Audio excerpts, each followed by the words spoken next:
जिस बात की आशंका जाहिर की जा रही थी कि पाकिस्तान के इस्लामाबाद में वही हुआ। फेस टू फेस लंबी बातचीत चली, लेकिन ये बातचीत किसी नतीजे तक नहीं पहुंची। पाकिस्तान में ईरान और अमेरिका के बीच शांति को लेकर चल रही बातचीत बेनतीजा रही, जिसके बाद अमेरिका के उपराष्ट्रपति जेडी वेंस अपनी टीम के साथ अमेरिका वापस लौट गए हैं। लेकिन अमेरिका लौटने से पहले जेडी वेंस ने कहा कि वो उससे अंदाजा लगाया जा सकता है कि महायुद्ध की आग एक बार फिर से भड़कने वाली है। इस्लामाबाद में वेंस ने कहा कि समझौता ना होना अमेरिका से ज्यादा ईरान के लिए बुरी खबर है। वेंस ने साफ साफ कहा कि अमेरिका की शर्तें एकदम स्पष्ट थी, लेकिन ईरान नहीं माना। दूसरी तरफ ईरान ने दावा किया है कि अमेरिका की शर्तें बहुत ज्यादा थीं और अमेरिका ईरान की कोई बात सुनने के लिए तैयार नहीं था। ईरान से शांति वार्ता पर जेडी वेंस का बड़ा बयान सामने आया है। जेडी वेंस ने कहा कि ईरान को हमारी शर्तें मंजूर नहीं, ईरान के साथ काफी सहयोग किया, समझौता करने की पूरी कोशिश की, लेकिन ईरान नहीं माना। यूएस उपराष्ट्रपति वेंस के बयान पर ईरान ने भी पलटवार किया है। ईरान ने कहा कि अमेरिका की अवैध मांगें नहीं मानेंगे, समझौते के लिए गंभीर नहीं अमेरिका। ईरान की मीडिया की ओर से कहा गया कि दूसरे दौर की बातचीत की फिलहाल कोई योजना नहीं है। Whatever shortcomings in the negotiation, it wasn't because of the Pakistanis, who did an amazing job and really tried to help us and the Iranians bridge the gap and get to a deal. We have been at it now for 21 hours, and we've had a number of substantive discussions with the Iranians. That's the good news. The bad news is that we have not reached an agreement, and I think that's bad news for Iran much more than it's bad news for the United States of America. So we go back to the United States having not come to an agreement. We've made very clear what our red lines are, what things we're willing to accommodate them on, and what things we're not willing to accommodate them on. And we've made that as clear as we possibly could, and they have chosen not to accept our terms. और हमारे साथ कई मेहमान हमारे साथ जुड़ गए हैं, जिसमें नीरज कुमार हमारे साथ हैं, दीपक बोहरा जी हमारे साथ हैं, शैलेंद्र वांगू हमारे साथ हैं, और भी कई मेहमान हैं हमारे साथ। इसके अलावा विंग कमांडर हैं के सिवाच, मेजर जनरल ए के सिवाच हमारे साथ हैं, प्रफुल्ल बख्शी हमारे साथ हैं। और सबसे पहले मैं दीपक बोहरा जी से बात करूंगा। दीपक जी, बुरी खबर है पूरी दुनिया के लिए, लेकिन अब आगे क्या होगा? Good, thank you. बहुत बहुत धन्यवाद आपका कि सुबह सुबह आपने मौका दिया आपसे बातचीत करने का और बाकी जो विशेषज्ञ हैं उनकी बात सुनने का। ये जो बातचीत हुई है इस्लामाबाद में, ये थी, बेटा मुझे 53 साल हो गए हैं कूटनीति में, ये थी डायलॉग ऑफ द डेफ, बहरे लोगों की आपस में बातचीत। 21 घंटे जब गुजर गए, उसी समय हम समझ जाते हैं कि कोई परिणाम आने नहीं वाला है, क्योंकि 21 घंटे के बाद इंसान का जिस्म थक जाता है और हम कह देते हैं यार चलो मानो, कुछ तो कहो, कुछ तो मान लीजिए। यहाँ तक कि कोई डॉक्यूमेंट भी नहीं आया कि हम सहमत हैं कि हम असहमत हैं। We have agreed to disagree, वो भी बात नहीं, नथिंग। अब जेडी वैंस साहब ने सिर्फ इतना कहा था, पाकिस्तान ने कोशिश की, चलिए शाबाश पाकिस्तान, तो बड़ा अच्छा नौकर है मेरा। फिर बोला कि बैड न्यूज इज कि यहाँ पे कोई समझौता नहीं हुआ। ये भी नहीं कहा कि we have agreed to continue to talk, ये भी नहीं है, नथिंग। और सारा उन्होंने दोष जो है वो ईरान पर डाला है। कि बॉटम लाइन क्या है सर? इनकी बॉटम लाइन ये है, जहां तक अमेरिका का सवाल है, कि हॉर्मुज को बंद किया तो मैं मारूंगा, न्यूक्लियर प्रोग्राम छोड़ दो। और फिर क्यों ईरान जो है अपने ही षड्यंत्र में फंस गया है कि हिजबुल्लाह को मत मारो। इजराइल से कहो भाई कौन तेरा चाचा है, तेरा दामाद है, तेरा बहनोई है, तुझे हिजबुल्लाह से क्या लेना देना है? बट वो मान गया है कि हिजबुल्लाह हाँ मेरा आदमी है। और सर बेसिक चीज ये है कि आपने हिजबुल्लाह को इतनी अहमियत दिया है। अंग्रेजी में कहावत है, the tail wags the dog, जो पूंछ है वो हैवान को अब हिला रही है। हिजबुल्लाह अब डिसाइड करेगा ईरान की विदेश नीति। What a nonsensical proposition. कह रहे हो कि जी आप जाके नाइजीरिया को तेल मत बेचिए, तब मैं आपसे दोस्ती कर रहा हूं। क्यों भाई, तेरा क्या लेना देना है उसके साथ? So the reality here is, Iran बुरी तरह से फंस चुका है। अमेरिका की एक डिप्लोमेटिक विक्ट्री है। देखो जी, आप लोग हमसे कह रहे थे बातचीत करो, हम तो गए थे बातचीत के लिए, लेकिन कोई भी नतीजा नहीं हुआ, क्योंकि भरोसा ना अमेरिका के ऊपर भरोसा ईरान करता है, ना ईरान के ऊपर भरोसा अमेरिका करता है, और दोनों में से कोई भी पाकिस्तान के ऊपर भरोसा नहीं करता है। ये चर्चा जारी रखेंगे, लेकिन इस बीच बड़ी खबर आपको बता दें, यूएस उपराष्ट्रपति वेंस का बयान सामने आया है। ईरान का पलटवार इस पर अब आया है। ईरान ने कहा है कि अमेरिका की अवैध मांगे थी जो हम नहीं मानने वाले हैं। समझौते के लिए अमेरिका गंभीर नजर नहीं आ रहा है। ईरान की मीडिया की ओर से कहा गया कि दूसरे दौर की बातचीत की फिलहाल कोई योजना नहीं है। किसी भी तरीके से दूसरे दौर की कोई बातचीत की योजना हमने नहीं बनाई है। आगे कब बातचीत होगी या बातचीत होगी भी या नहीं होगी, इस पर अभी कोई फैसला नहीं लिया गया है। हालांकि इससे इतर जहां पर बातचीत हुई वहां के प्रमुख कह रहे हैं कि बातचीत दोबारा हो सकती है 10 दिन के भीतर। दीपक जी, जो खबर आ रही है वो तो अब सामने है कि बातचीत असफल हो गई है, लेकिन पाकिस्तान फिर से बड़ा दावा कर रहा है कि 10 दिनों में वार्ता फिर से हो सकती है। क्या आपको लगता है कि ऐसा होगा और पाकिस्तान की बात पर विश्वास करना चाहिए? 100% नहीं करना चाहिए, क्योंकि वो झूठ बोलता है। झूठ उसके डीएनए में। Simple as that. सर, उसकी कच्ची हो गई, उसकी बेइज्जती हो गई है।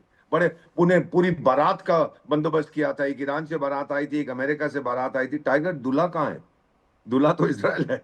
दूल्हा जब नहीं आया तो बारात क्या करेगी? This is the bottom line. आप अपनी इज्जत बचाने के लिए, हाँ जी 10 दिन में हो जाएगा, 15 दिन, सवाल नहीं पैदा होता sir. There is no question about this. और हॉर्मुज स्ट्रेट को बंद किसने किया? अमेरिका ने नहीं किया, ईरान ने किया। सारी दुनिया के ऊपर जो कठिनाई आ रही है वो ईरान के कारण। ईरान बहुत अब गुडविल खो देगा जल्दी से, क्योंकि वो राजी नहीं हुआ। देखो, जो हिजबुल्लाह की बात हो रही है, छोड़ दो उसको अलग। सारी दुनिया कह रही है टाइगर हॉर्मुज को तो खोल दे कम से कम। नहीं माना है, और वो भी गैर कानूनी है जो उसने बंद कर रखा है। तो आप देखेंगे कि गुडविल उसका इंटरनेशनली खत्म हो गुडविल जाएगा। बिल्कुल खत्म होता हुआ दिखाई दे रहा है। लेकिन दीपक जी, ये भी बताइए, क्योंकि अब बातचीत अब फेल हो गई है, तो क्या हॉर्मुज पर मामला आगे बढ़ेगा या फिर ये फिर से जो सीज फायर है वो अब खत्म माना जाए?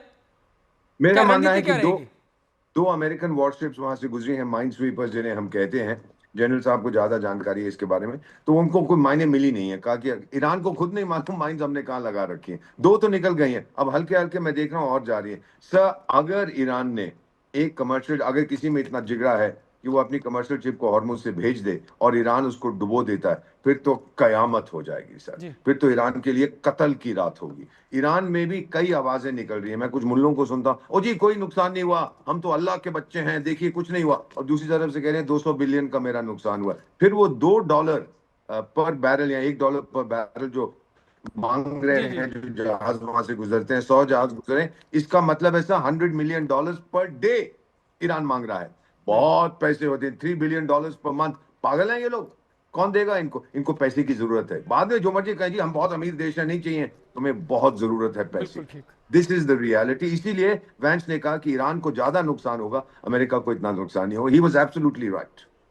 ठीक है सर, हम ये चर्चा आगे जारी रखेंगे, लेकिन बड़ी खबर आपको बता दें, यूएस ईरान शांति वार्ता पर पाकिस्तान का एक बहुत बड़ा दावा सामने आया। पाकिस्तान ने कहा कि 10 दिनों में फिर से वार्ता हो सकती है।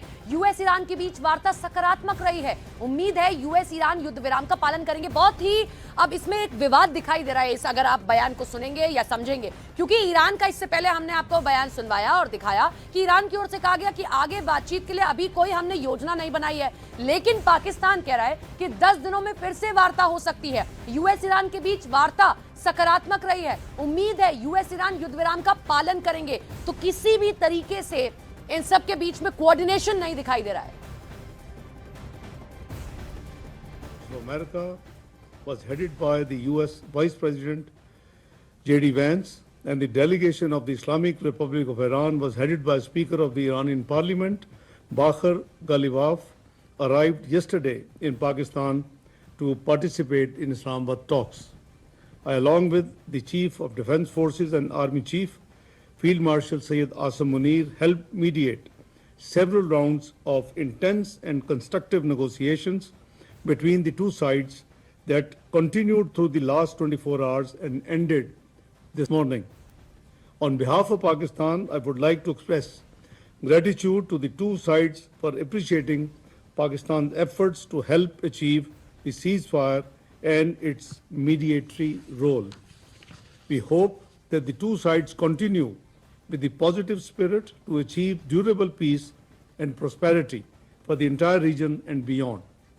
It is imperative that the parties continue to uphold their commitment to ceasefire. Pakistan has been and will continue to play its role to facilitate engagement and dialogue between the Islamic Republic of Iran and the United States of America in the days to come. तो पाकिस्तान के विदेश मंत्री को आप सुन रहे थे। हमारे साथ इस चर्चा में बख्शी साहब भी जुड़े हुए हैं, विंग कमांडर साहब। बख्शी साहब, पाकिस्तान तो बड़ा सकारात्मक बात करते हुए नजर आ रहा है कि मीटिंग बहुत सकारात्मक रही है, फिर से मीटिंग शुरू होगी। ऐसे में सवाल उठता है कि जब बेंस ने साफ तौर पर कहा है कि मीटिंग बेनतीजा रही और असफल हो गई, तो अब सीज फायर क्या बना रहेगा या टूटेगा? का है वो तो बना रहेगा, उसके तोड़ने की बात नहीं है। बात अभी नेगोशिएशन फेल हो गई हैं, पर इसका मतलब ये नहीं है कि पीछे से लोग ट्राई नहीं करेंगे। पाकिस्तान भरसक प्रयत्न करेगा, कुछ ना कुछ बात करेगा, दोबारा अमेरिका को पे गुहार लगाएगा कि इसको एक और चांस दिया जाए।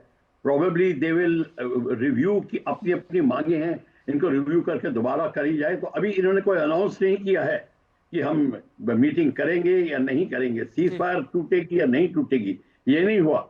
इजराइल इसका भाग नहीं है, जो कि दीपक वोरा साहब बिल्कुल ठीक कह रहे थे कि वही मिसिंग है, दूल्हा मिसिंग है। ठीक है, वो नहीं है वहां पे, पर क्वेश्चन ये है कि अब इसको किस तरीके से हैंडल किया जाता। अभी तो बीच में अमेरिका ने चाइना के ऊपर भी एक टिप्पणी कर दी है कि अगर तुमने ईरान को एयर डिफेंस सिस्टम दिया तो हम आपके सजा देंगे, इत्यादि इत्यादि। ये सब कुछ ठीक है। तो अभी जो आप देखेंगे, थोड़ा ये पूरा का पूरा सिनारियो एक्सपैंड जरूर होगा अगले कुछ 4-5 दिनों के अंदर, और स्टेटमेंट्स आएंगी, पर एकदम से अमेरिका जो है सीज फायर को एकदम से नहीं तोड़ेगा। और ईरान को अभी उसने धमकी दी है। ट्रंप का जिस तरह का रवैया, का आपको लगता नहीं कि वो इतने दिन तक रुक पाएंगे अगर बातचीत असफल होती है तो? देखिए, वर्ल्ड उसको एक्सपेक्ट करेगा, उसके एडवाइजर्स भी एक्सपेक्ट करेंगे उससे कि 2 हफ्ते का रुक जाए ताकि कोई बात निकले, जल्दबाजी ना दिखाए। पर सिवाज साहब भी हमारे साथ है। सिवाज साहब, क्या आपको लगता है कि इतने 2 हफ्ते तक रुक पाएगा अमेरिका? क्योंकि जिस तरह के हालात, और खासकर और पाकिस्तान के साथ क्या होगा, क्या उसको नुकसान नहीं होगा इसका? हाँ देखो, सच्चाई क्या, पाकिस्तान तो वैसे भी एक प्रकार से मैसेंजर था। ये सोचना कि पाकिस्तान कोई फैसिलिटेटर या मॉडरेटर का काम या मीडिएटर का काम कर रहा था, वो मुझे लगता नहीं। ये भी सच्चाई है कि ये सोचना कि इस जो बातचीत में कोई बहुत बड़ी चीज निकलने वाली थी, वो तो शायद मुझे लगता बहुत ज्यादा होप रखना था। क्योंकि सच्चाई है, इसके अंदर 3 प्लेयर हैं, अमेरिका है, इजराइल है और ईरान है। और इसके अंदर इजराइल तो हिस्सा ही नहीं था। तो वो ऐसी लड़ाई जिसके अंदर एक जो मेन मुद्दा है, मेन कड़ी है, वो हिस्सा ना हो, तो फिर वो कैसे सक्सेस होती है। दूसरा सबसे इंपॉर्टेंट चीज है, जो दोनों के 15 पॉइंट, एक अमेरिका के और 10 पॉइंट जो ईरान के, ये एक्सट्रीम पोजीशन थी। अगर जब तक कहीं ना कहीं बातचीत से गिव एंड टेक नहीं करेंगे, तब तक कोई बातचीत का नतीजा नहीं निकल सकता। मगर हमें यह भी सोचना चाहिए पॉजिटिव कि अभी भी सीज फायर होल्ड ऑन होगा, हो सकता है सीज फायर एक्सटेंड हो। एक बहुत सबसे इंपॉर्टेंट चीज है स्टेट ऑफ हॉर्मुज, जो ईरान को सोचता है कि ये मेरे को लीवरेज मिल गया है, ये बार्गेनिंग चिप है, और वो इसको खोलेगा नहीं। अगर वो नहीं खोलता है तो वर्ल्ड की इकोनॉमी डिगमगाएगी और अमेरिका इसको बिल्कुल अलाउ नहीं करेगा।